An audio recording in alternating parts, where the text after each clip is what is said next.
and welcome to the Walking in Aloha Let's Talk Story podcast, the podcast where we share transformational stories of faith, resilience, healing, creativity, leadership, and legacy. I'm your host, Michelle Ibalarosa Kawano, speaker, author, human rights consultant, and today I am so honored to welcome Deshelle Parker here. And Deshelle is a speaker, transformational guide, lineage legacy coach based in Milwaukee, a woman who has made it her life work to help high achieving women heal the wounds of their lineage, break cycles that were never theirs to carry, and build legacies that will outlast them.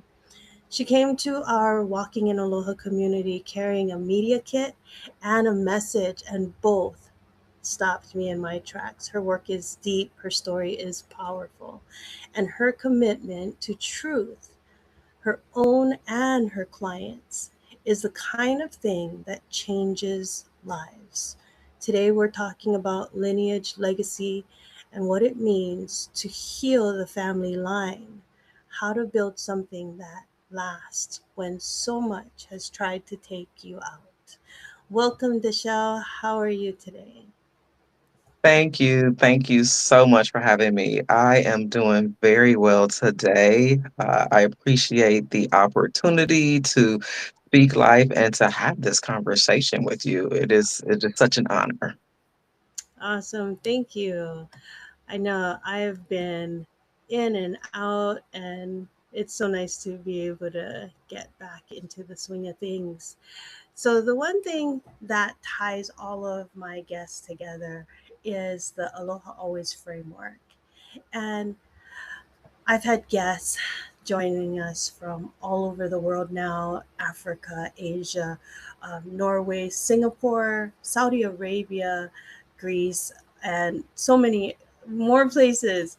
I am amazed because I live here in Hawaii, a small little island in the middle of the Pacific Ocean. It is actually the most secluded spot on the planet. And I'm able to now reach people all over the world. But aloha is so much more than a greeting. Everyone hears aloha. But I was given aloha in this framework of affirmations and actions, leadership and love, overcoming obstacles, health and healing, and acute awareness. And as I speak to my guests and I share the aloha, they're all amazed to see and find that everyone walks in aloha in their own way all Mhm. over the planet. So I'm glad to share that with you today.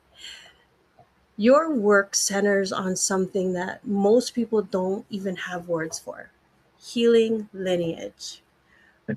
Breaking this, yeah, breaking the cycles that were passed down, not chosen. Before we talk about work and all of that, I want to hear about the moment that it became personal to you. What is your story and what led you here? Absolutely. Thank you for asking that question. It's very powerful and deep, and I have to take a moment and breathe to reflect on really the moment, right? Because that's the question. Um, I come from a lineage of women who survived what should have absolutely broke them. Um, and I am a survivor myself who has broken free from that way of life. And I had a moment in my early 40s where I woke up accustomed to hiding, accustomed to wearing a mask, accustomed to performing strength instead of actually embodying strength from the spirit from within. And the desire to break was so overpowering, and still accustomed to hiding. I thought I'd go into the shower so that, it would drown out any whimpers I might make, or the water would wash away any tears that may come, and no one would have to know that I was having this moment of breaking. But in that shower on that particular day, I let out a guttural scream, and in that moment, I stopped caring who hurt me. I stopped worrying about everybody else and just kind of returned. to myself in that moment, that shower becoming a birth and a burial all at the same time, and emerging from that space different, new, and admitting that what I was doing was not working. And I had to figure out a new way. And rather than thinking my way through it, I had to feel my way through it. And that was the turning point when the book was born. That was the turning point when turning into a transformation guide, that's when all of that started to be born. That is when developing a business started to be born. That was when frameworks and different approaches and stepping outside of containers that no longer fit, stopping doing things that drained me. All of those things started to shift in me. They were all brand new and something that I was not accustomed to, and all required taking risks in a very different way. But it was all born in that shower that day. That is incredible. It's, you know, it reminds me of like uh, a baptism, you know, Hmm. Hmm. going in and changing and what comes out of it, right? Yes. That, yeah. So Yeah. that is amazing. Thank you for sharing your story. You're very welcome. So, affirmation and the first A is affirmations and actions. I know affirmations are just wonderful words until there's actions put to it. So, what affirmation has been more transformative in your own healing journey and one you find yourself giving to the women you serve? Yes, yeah. Honestly, mantras is the word that I use for affirmations, and I actually have many. I have many that I use for different purposes throughout the day. There's post-it notes around the house. I journal on a regular basis. So mantras, there's such power in the tongue, such power in the tongue. And so I believe in this very much. But the one that I want to speak about here today is really about reconnecting, reclaiming, and realigning. That is something that I live through and I repeat on a regular basis, and actually what I built framework and work around when I do it with others. This process of reconnecting to truth, right? That inner truth, not the stuff outside, right? Not what the world has told you or what has been defined for you or packaged for you, but really being able to be still and listen. It's actually a Bible scripture. It is throughout the Vedas and the Upanishads. You can find it in a number of sacred texts beyond just whatever may be traditional or original to you. But the ability to reconnect by getting still and listening to that voice within, that it that alone is power, right? So reconnecting and then reclaiming, right? Once you've heard from yourself, essentially that spirit within you, then you need to speak from the soul. You need to claim it. You need to speak it out. So there's a reconnect and then you reclaim it. But then you can't just talk the talk. Yeah. Once you go in and you reconnect to it and then you speak that truth out loud, then you got to walk in that truth every day. And while the acronym is simple, right? It's cute. Reconnect, reclaim, realign. It's 3 R's. You can remember it. Be still and listen to the whisper. Speak from the soul and walk in that truth every day. It sounds really pretty and cute, right? It's very simple to say, but it is not easy to do. Not by any means. But to your point, affirmations, mantras, speaking things mean nothing if you're not embodying it, putting action to it. You have to choose to be true, right? You have to choose to not perform strength, but to actually honor the truth that's coming up in inside of you, right? How many times do we say yes, right, without stopping first to listen to whether our bodies are actually saying yes? Agreeing, We just say right? yes, right? And so, how do you walk it out, right? And perform actions that actually support that peace and that alignment instead of the pressure and the obligation? And that's why it's hard. Very easy to say, but it's hard to do because sometimes you don't even know what that is. You've never been taught it, you've never seen it. right? And your tribe or whoever you're around, social media, the world, is going to give you a version of it that might not be authentic to you. And so figuring that out is where the work comes in. The world told you who to be, and you have to figure out who you really are. Yeah. Oh, that is so good. So good. I love it. So, what does leveraging truth as a daily practice actually look like? Mhm. Mhm. Well, it looks like, simply put, several moments throughout the day, all day long, returning to yourself with breath and presence, right? And at the end of the day, the answer, the guidance, the next step, what you need to hear in that moment is going to come to you. It's in there. But many times we don't stop long enough to do that. Like there's such power in just breathing, right? I've had clients that have admitted in our sessions that they didn't even realize they weren't breathing right. They weren't allowing the breath to actually come in and embody them and settle their nervous system, but teaching people about the vagus nerve and why the belly needs to come to the breath and what's the difference in the breath versus the chest versus the throat and like what happens in the actual power in breathing. And when you understand what you're doing, how it literally can change your life, right? There's so much power in breath. And so when it comes to leveraging and living your truth every day, all day, it is practicing, right? Because we never arrive. That's a myth. That's not true. You don't arrive, but you commit to the journey. You commit to the Right. journey. And so you're practicing breathing and returning to yourself every day. And then you learn that you have to protect it as well, because the world is not going to stop and just let you and do that like every day. That is not real. That's not how it goes. There's still people knocking on your door. There's still emails to answer. There's still actual mail coming to your house that you're annoyed with, that you maybe have to rip up because it's a bunch of promotions. Like people are calling on you. They're pulling on you. The door is like not stopping. So life will not stop to allow you a moment to breathe. You have to learn to protect that space for you to breathe. And it's not about taking a vacation because wherever you go, there you are. So Yes. if I'm calling you, I can call you on vacation, I can call you at home. That's not going to stop anything. It's about practicing these moments of returning to yourself and being able to do it every day, all day long, and then protecting your space to do that. Because what you end up realizing is that you're better because of it. You actually end up accomplishing more.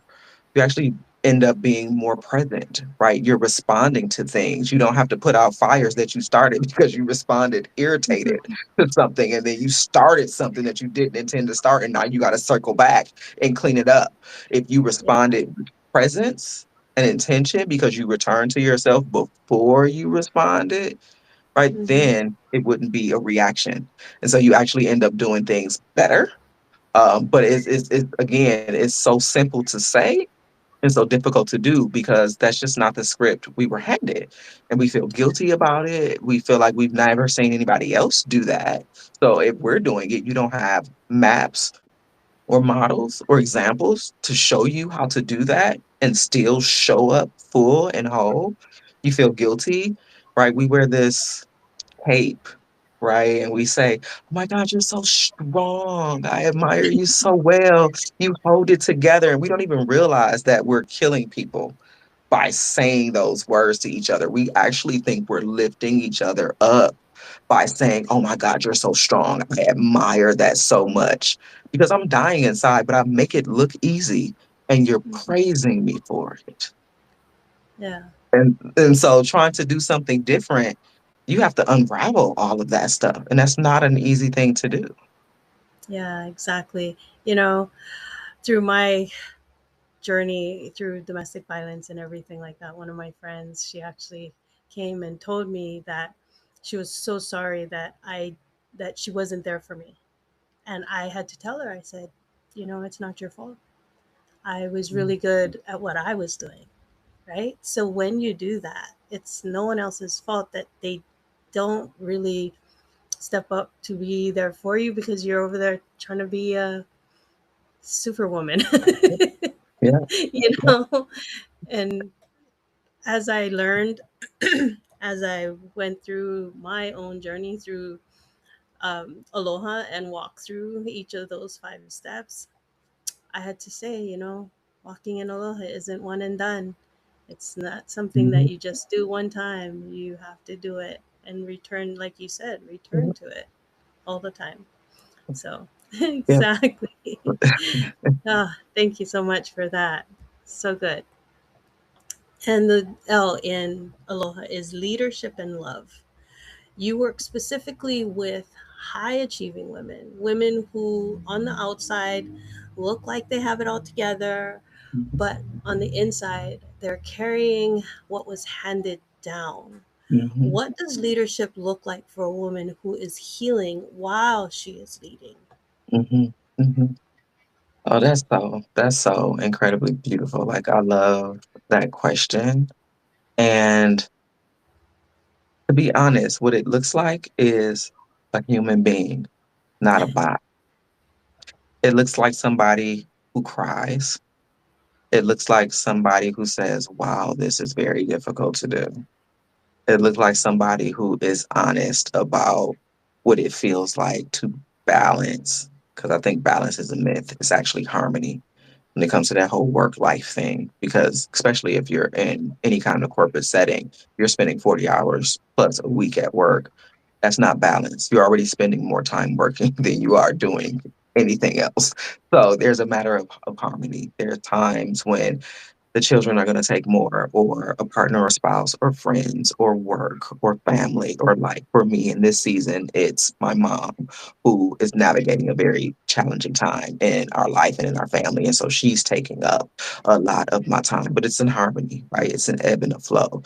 And so leadership, when it's not performed, looks like you going with that ebb and flow, right? You're not a robot. You're not delivering messages and functions as a part of a process, right? And a bigger system. You're human about it. And you talk about what works and what doesn't work, and you honor and validate the feelings of everybody in the room, right? It doesn't mean that every meeting has to turn into a feeling fest, because that's not what I mean, but to be able to create space and honor that it feels really uncomfortable. This feels hard. How do I balance the fact that it's hard, but I still have to do it? Right. And being able to have those honest conversations as opposed to that being a negative reflection on a performance evaluation, because Right. you're talking about the fact that it's hard for you to do that. And that's not something that you're comfortable with. It doesn't come easy for you, it doesn't come natural. So being able to lead, right, without the performance means that you're being honest, right? But what I can't forget, and we started out with talking about this already, is about returning to yourself first before you respond.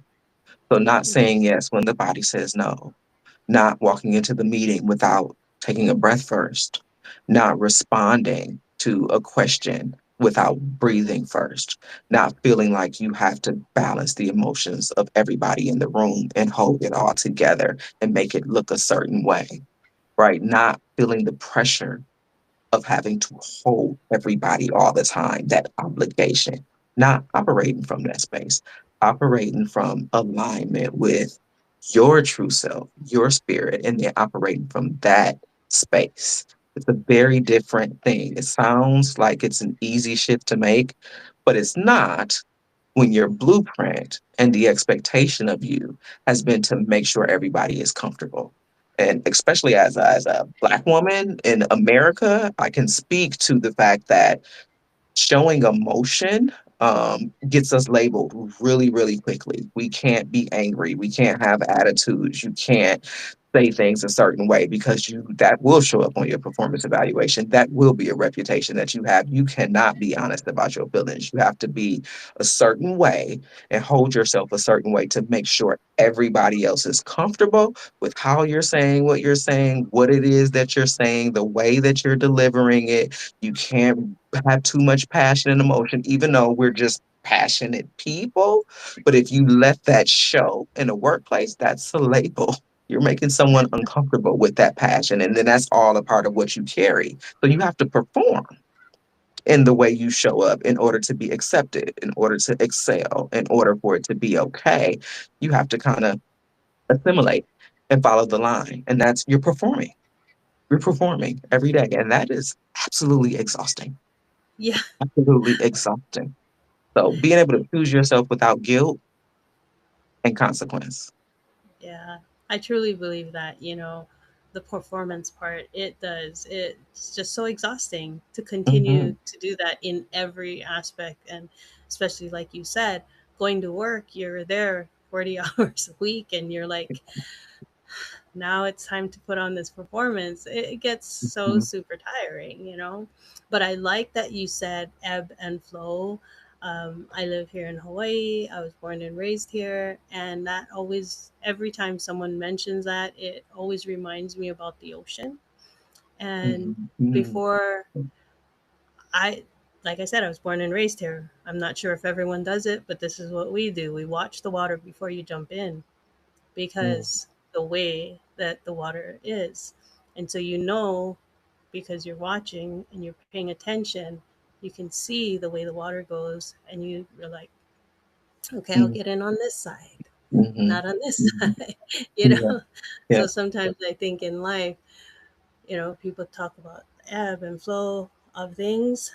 If you're in harmony, you're able to get into the water, you're able to enjoy the ocean, the waves, and Yeah. everything, and flow with it, because you're now knowing before you jumped in, you Yeah. know? And like you said, returning back to yourself and Hmm. knowing who you are truly before you jump into something, right? So Yes. that Yes. is so, Yes. so wonderful. And Beautiful. living from that place. Yeah. Yes, Yeah. yeah. Yeah. That's so good. So, how do you hold the tension between loving your lineage, your family, your roots, and all of that, and also recognizing that some of what has been handed down needs to stop with you?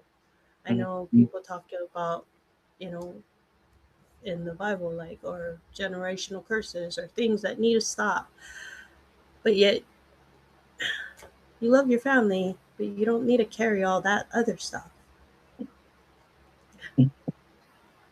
It's funny how every one of these answers comes back to returning to yourself, Yeah. because there is an internal barometer that exists. And over time, we learn to quiet it, to not listen to it.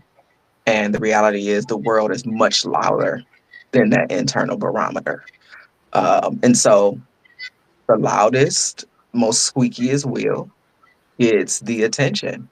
Right. And when that social media, when that's your mama, your grandmama, your aunt, your cousins, right? When the desire to belong to a community is greater than the desire to align with your inner self, then that's where the struggle is.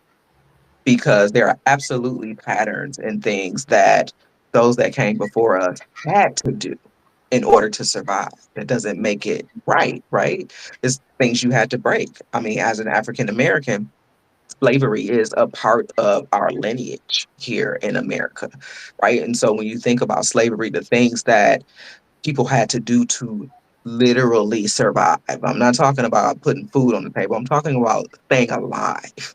Yeah. Like, to actually stay alive, there was performing and mask and practices you had to have in order to stay alive. And even when slavery was over, and we had sharecropping and Jim Crow, and like, racism is real. It's not going anywhere, as are the other isms, capitalism and patriarchy, and all of these things are very real in terms of the structures and the constructs that are put into society that help people determine what's better or worse and what's right and wrong. All of that is constructed for us. And the truth is within.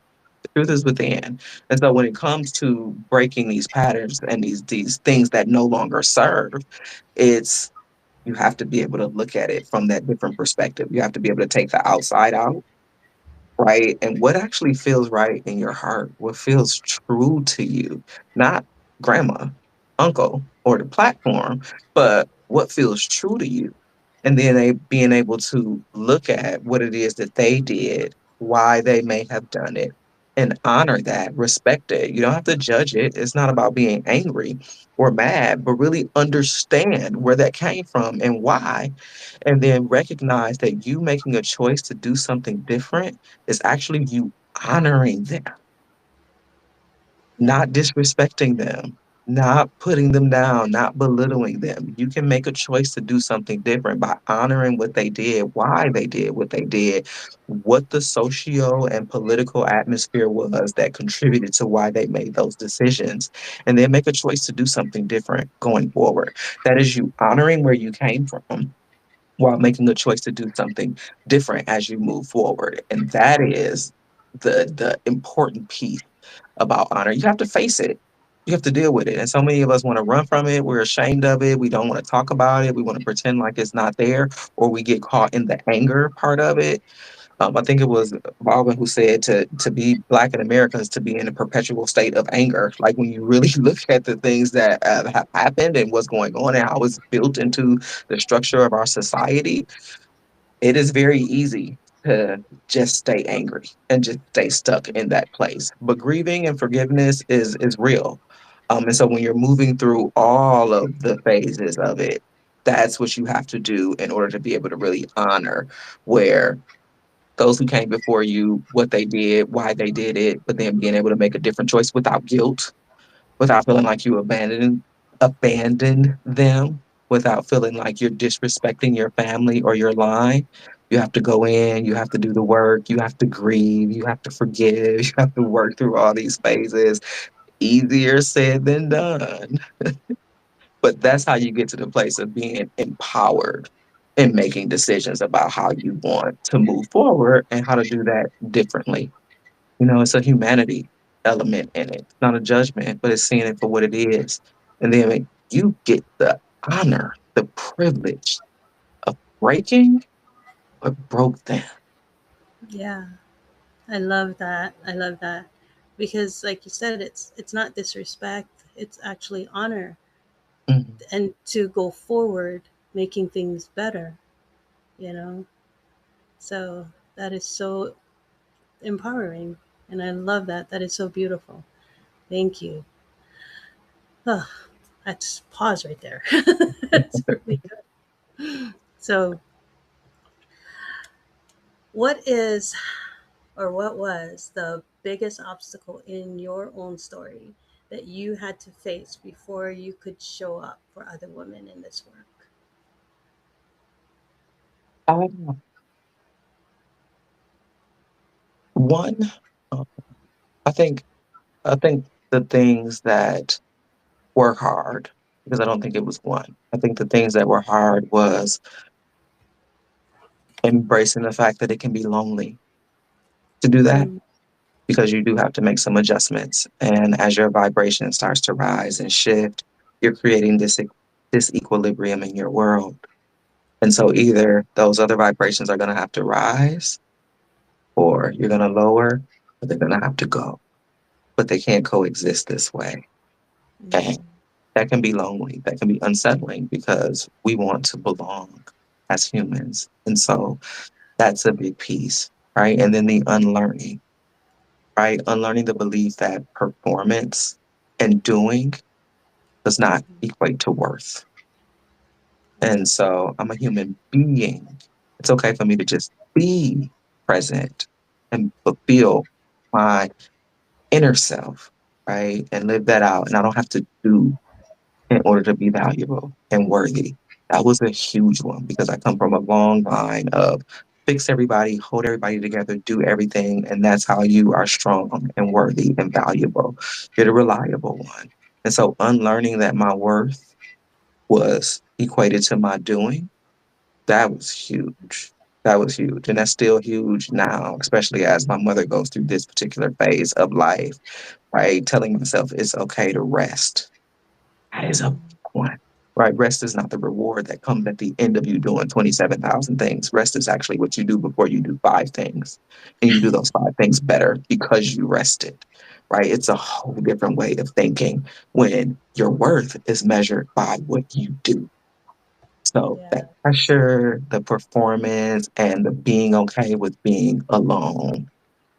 Those are Wow. the biggest things, right? Shifting the perspective around rest as a way to reclaim who you are instead of Mm, doing and having to be everywhere and be everything for everybody and just perform and do all those things, right? It's okay to be alone. It's okay yeah, to rest. And it's okay to be. that is so good. You know, you mentioned your mom and the overcoming obstacles, the O in aloha. That is a hard time when you have to deal with, you know, things with your family. And as we talk about generational cycles, breaking those Mhm. generational cycles, and it sounds powerful and everything. And like you mentioned, in practice, it's one of the loneliest things a person can do. Mhm. So, Yeah. what's the hardest part of that journey? The one that nobody warns you about? I think the fact that you actually will lose people, and that's the scariest part. There are people that come into your life for a reason, a season, or a lifetime. And Yeah. the reality is, by the time we depart from this earth, if we're lucky to live tons of decades, right, and have a really long life, it's only going to be maybe two or three people, if you're lucky, that have been in your life for your entire lifetime, right? If you're lucky, which means everybody else is going to leave. So, by virtue of living this finite amount of time that we have here, right? Maybe 800,000 hours, I think, that finite amount of time, most everybody will leave. However, we stay stuck in a fear of losing people, and we're trying to hold on to people and places and things all the time because we come from this place of fear. And the reality is, the spiritual journey is a solo one. And it's different from religion and community because those uphold community, right? So if I belong to any particular religion, there's going to be potlucks, there's going to be places to go, there is community, somebody to hold you. That's a part of how it's defined. However, the spiritual journey is a solo one.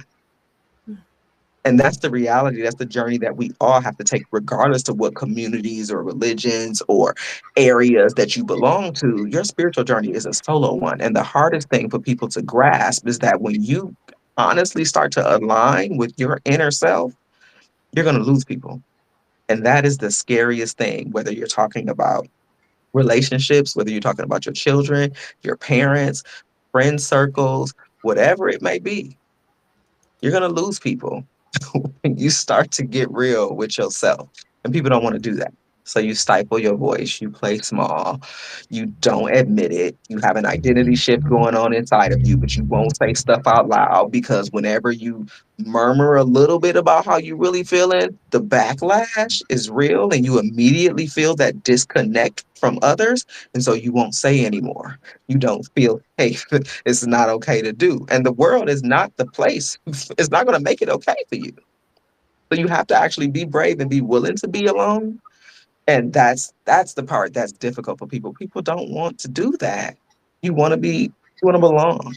You want to be somebody's everything. You want to have a partner. You want to have a tribe. You want to belong somewhere to something. And that solo journey bumps right up against that. Yeah, you know, I totally get that. Where as I came out of, when you're stuck in the silence of domestic violence, you don't want to say a lot, you know, because when you have, like you said, things happen, backlash, people don't believe you, they Mhm. blame you. And so I stopped talking, like you said. And it's like, as I started saying more, and as I realized that no, my voice matters, and Mhm. I had to actually say that I'm going to live my life. I'm going to start speaking the truth that I know, and it doesn't matter what anybody else, you know, not that, like, you don't just be like, oh, I just don't care about you, but Right. you care about, I care about me. Mhm. Yes, you know? Yeah. Exactly. So that's the whole thing, right? I had to realize and I had to love myself enough to lead myself out of Mhm. that. Mm. And so a lot of times people get stuck because they're trying too hard to continue to fit in. Yep. Sometimes you're going to have to step outside and be okay with being alone, Yep. because it is in that space that you actually, like you said, you find yourself. And I have touched so many people's lives with my story. I have now shared my story around the world. I donated my books to libraries in England and in Scotland and things like that. And you never think that your voice will travel so far. Mhm. But until Yeah. you stop being afraid of what everyone else is going to think about it, you're never going to walk in that path that you are led to walk in. Mhm. So that is amazing. So thank you so much for that. It was great. Lineage healing. Now, the H in aloha is health and healing. I actually had to realize that through my journey. I was holding on to so many of the wrong things that people don't realize. When you hold on to unforgiveness, when you hold on to the hurts that other people put on you, you can actually Mhm. hold on to it in a way that affects your physical body. Absolutely. It was, yeah, I was holding it on like weight. I was 250 or something. I was really not well in myself. And Mhm. I was like, this has got to go. So the health and Mhm. healing part that I walk through is so key, that sometimes people are so busy with everything else that they forget. But Mhm. how do you live your life if you're not healthy? So lineage healing isn't just emotional, it's physical, spiritual, relational. How do you hold the wholeness of a person in this work without reducing it to just mindset or just therapy? I love this question the most. Okay. I love this area the most because that is what is very different about me and my approach. It is not about mindset. It is not just traditional talk therapy.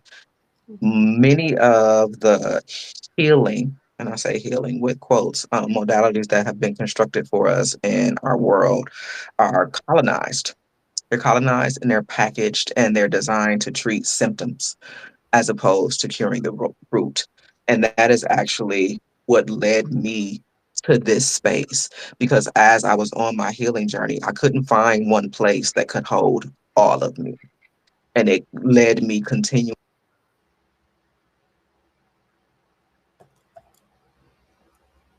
Oh, we lost a shell. Um, Give me a moment and we will see if we can get her back.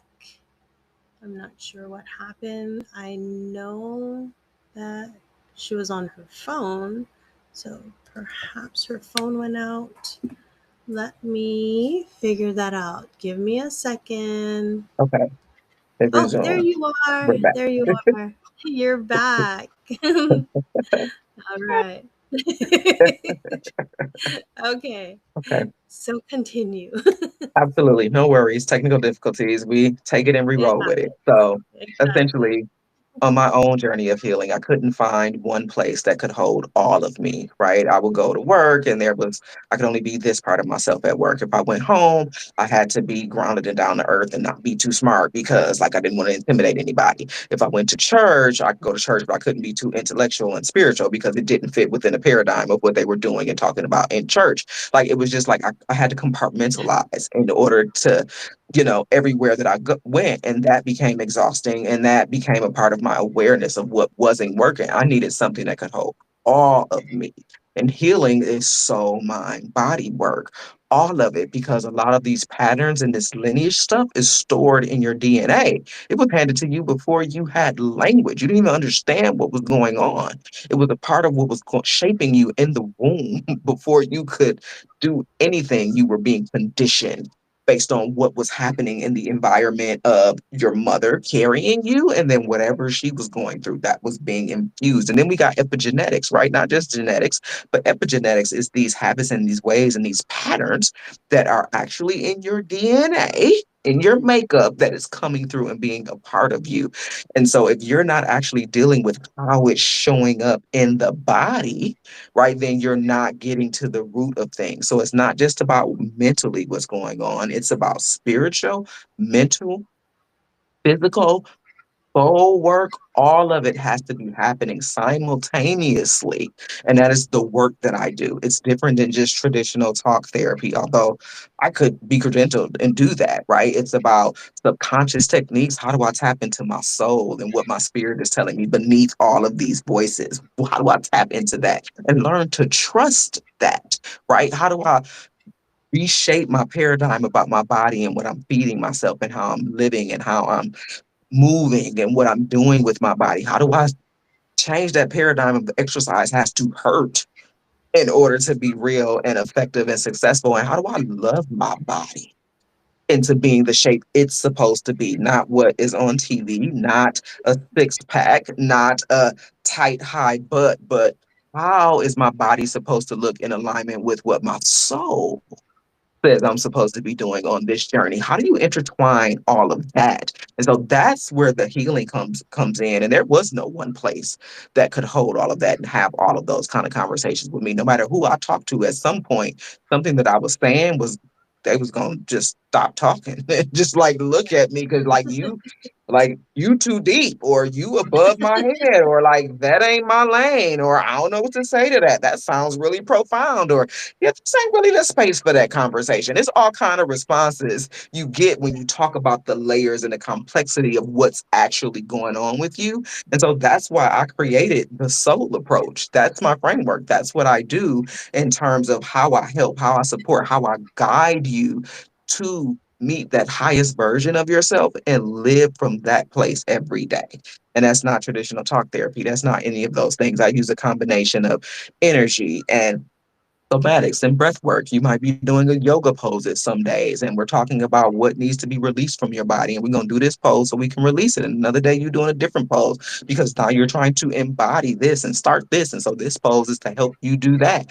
We're going to be doing some meditating and some visual journeys. You're going to be meeting your higher self and having conversations at that level, bypassing the mind and all of the chatter that goes on. Because, contrary to popular belief, the mind, those thoughts, they are not always you. They are not always real. And there is another part of you that you can access that can actually be your guide.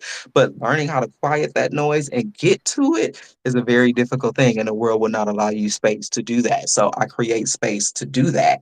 And you can't access or do any of those things without having a settled nervous system.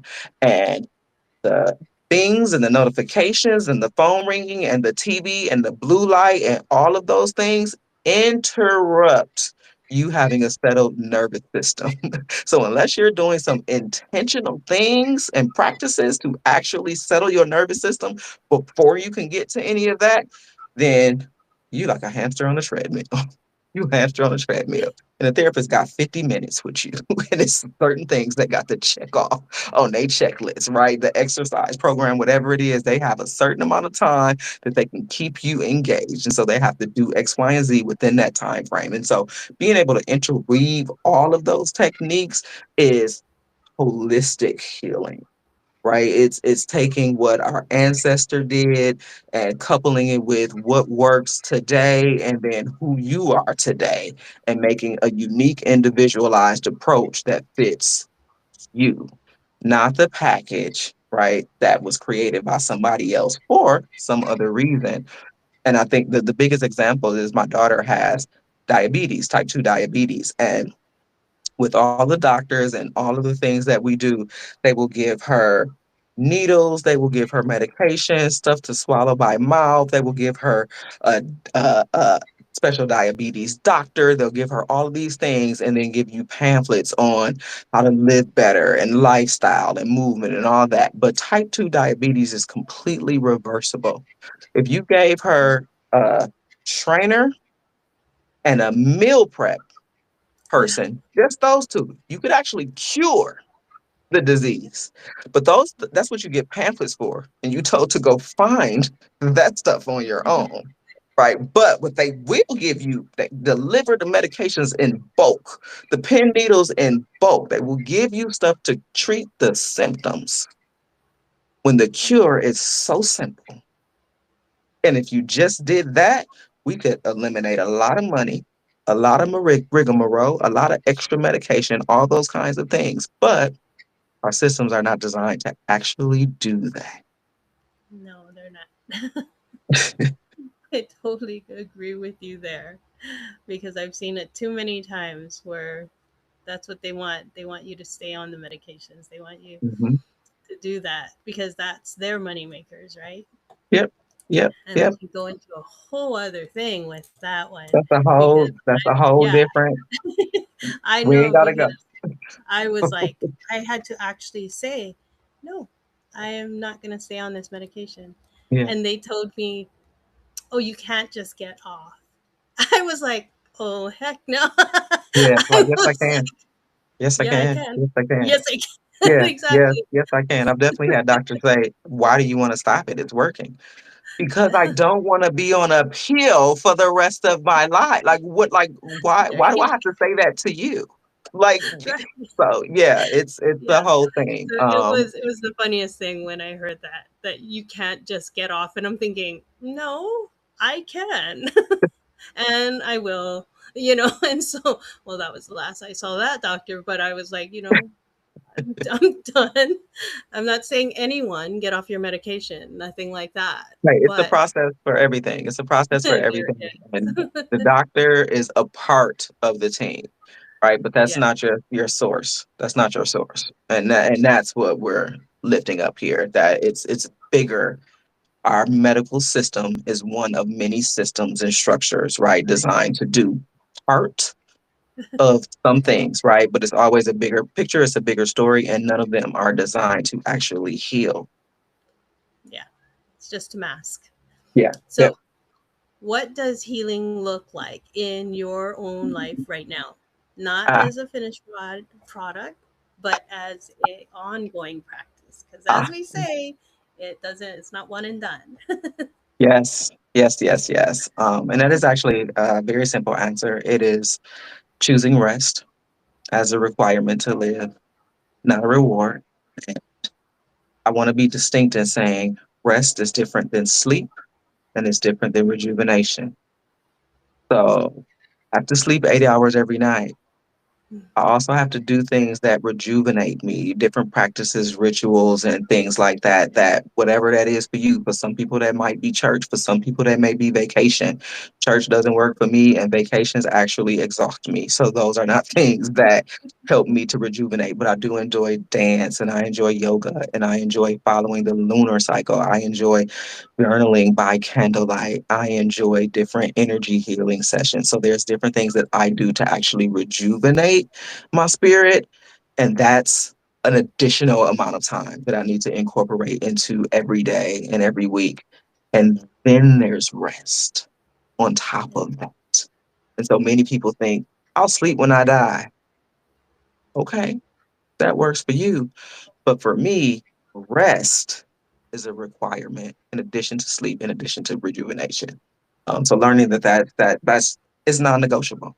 It's non-negotiable. So even as I navigate this season of my life with my mom being very, very ill, I still am going to choose rest days and I'm not going to feel guilty about it.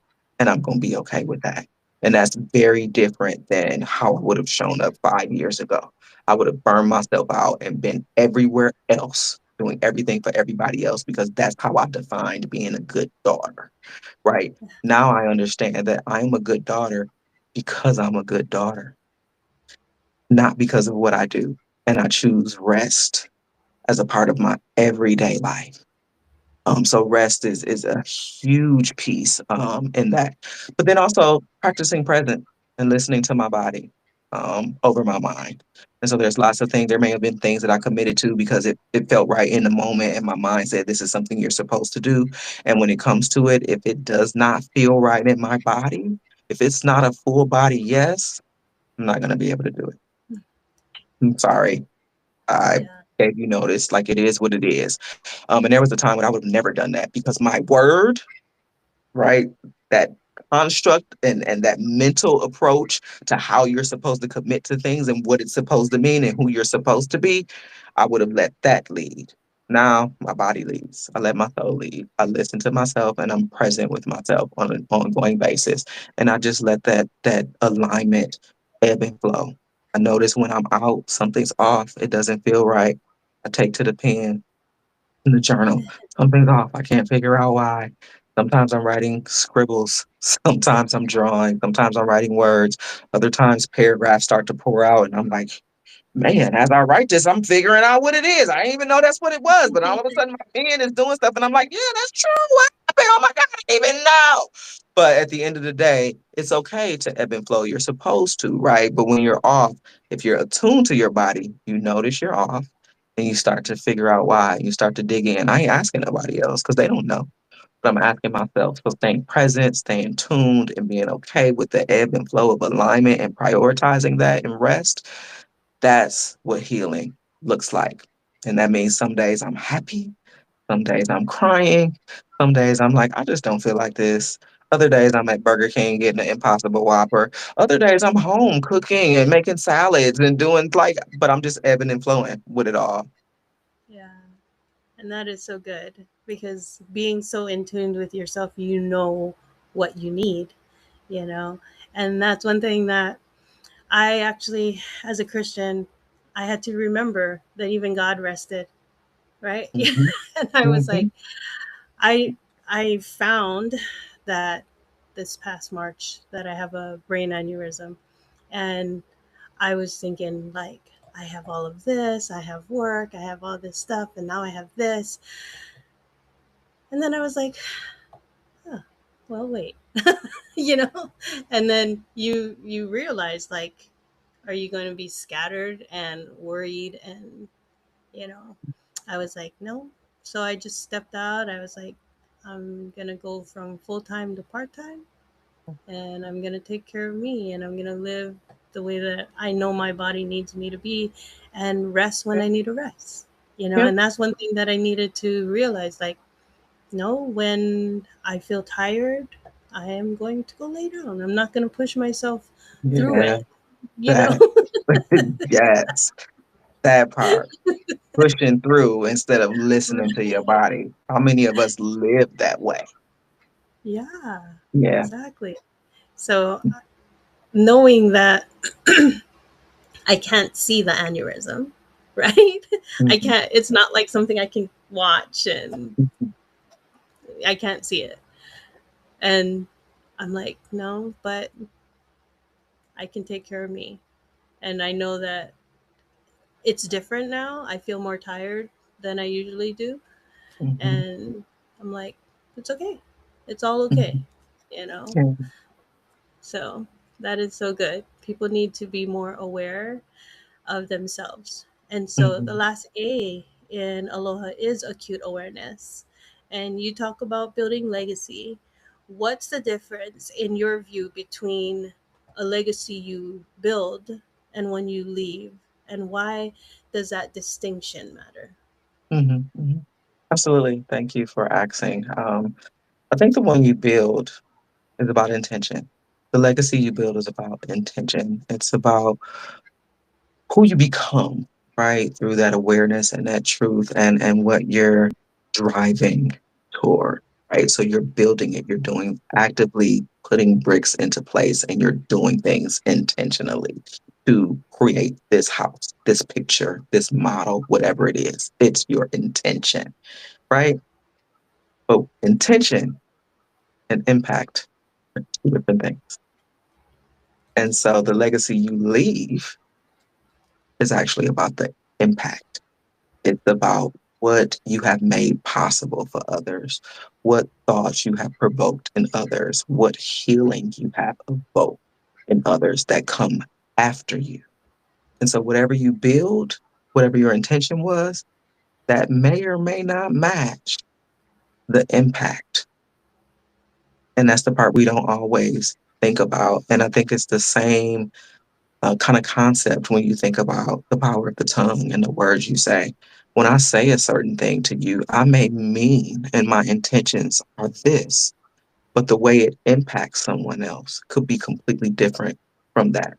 And you may not be aware of that. You may not even meant that, but it impacted them differently. And at the end of the day, you are responsible for both. Doesn't mean you're responsible for someone else's triggers or baggage or whatever that may be, but you're responsible for both what you intend and how it lands. And so you have to think beyond the brick you're putting, right? But all the possibilities that come from that brick. And you have to be okay and accept and embrace that as well. So good. So good. Like the how you mentioned intention and impact, what you do. It's like I don't think that a lot of people look at it that way where it's separate, you know? And so No, it is, no, yeah, they don't. it I've is. had people specifically tell me that's not my responsibility.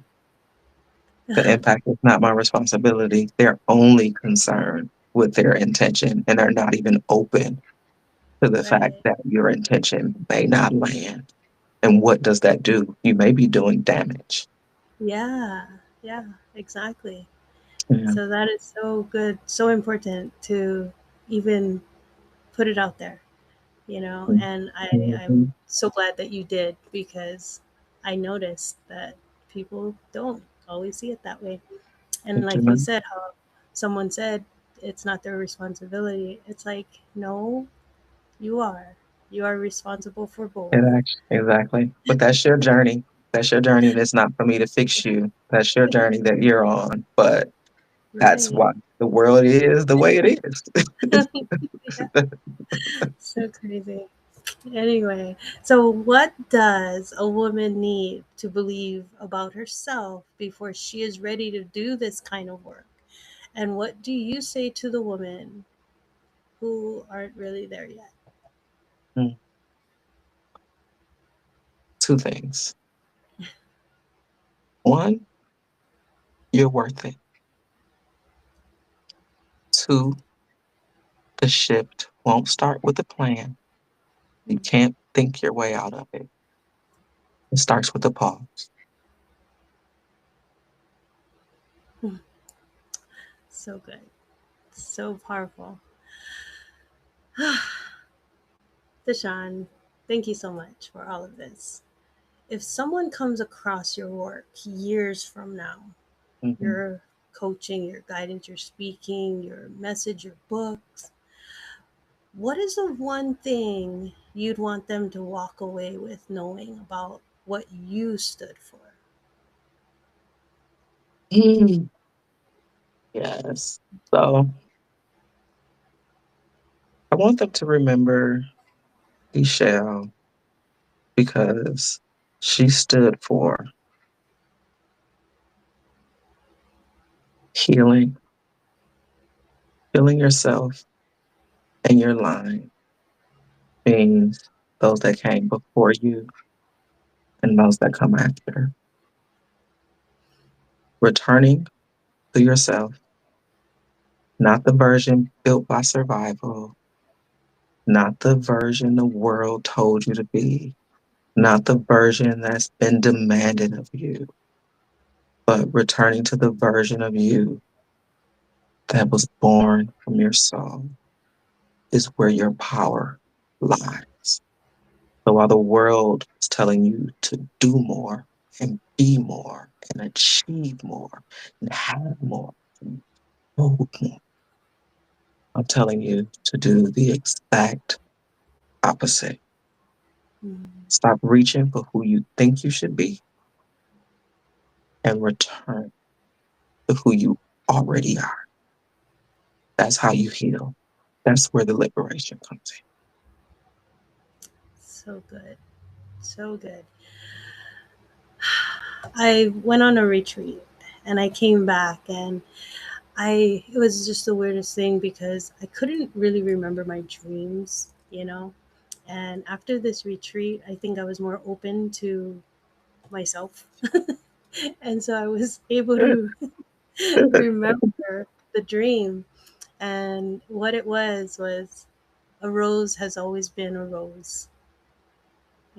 Despite of all the thorns and all the things, Mhm. even at the beginning, even at the end, it's still a rose. Yes. Yes. So Yes.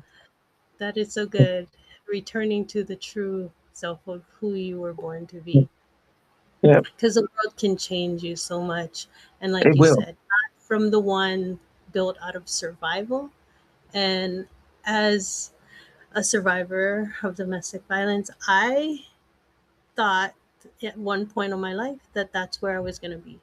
I would just survive. And I Yeah. was like, no, Yeah. you know? And so when people hear my story, they always say they've heard stories of domestic violence before and they hear the hurt. Mhm. But when they hear my story, they hear the healed. And I said, that comes from time, but yes, it can happen. And I'm sure that it can happen for anyone who is willing enough to do the work. The work. The work. Because it's work. Yes, exactly. It's not all just, unicorns and rainbows. No, it ain't Right. that easy. You No, like no, they have to be willing to do the work. do the So, work. Yes, yes, yes, yes, yes. oh, this has been so good. Thank you so much for all of this. The depth, the vulnerability that you brought to the conversation today was so amazing. Your work reminds us that healing is not just personal, it is ancestral. It's for Mhm. the ones who came before us and the ones who will come after us. Like you said, it's honor. And when you do the work, you don't just free yourself, you free the whole line. Can you tell us, how can we keep in touch with you and connect with your work? Absolutely. So my website, leveragingtruth.com, and the link will be in the bio here. But that's all I'm doing. I'm just leveraging truth. That's all it is. Returning to yourself is truth. Soul is truth, right? So I'm leveraging truth. You can find me at leveragingtruth.com. And I just want you to know that the next level doesn't start with a plan. It starts with a pause. And my work is about making that pause powerful.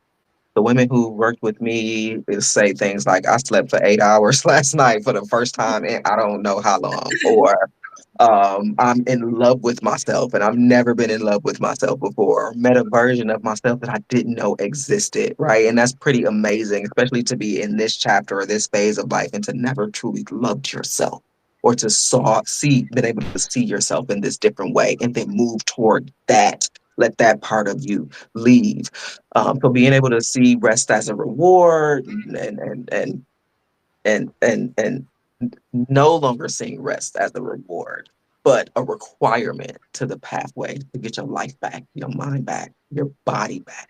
That's the work that I do. And so I do offer coaching programs that incorporate, I'm a Reiki practitioner, I'm a yoga instructor. It incorporates all of my knowledge and my history and the frameworks I create. I do speaking, I do workshops and consulting.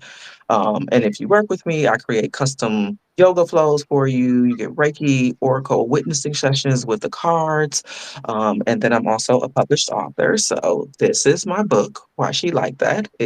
Why She Like That. You want to know? You want to know why I'm like that? Here we go.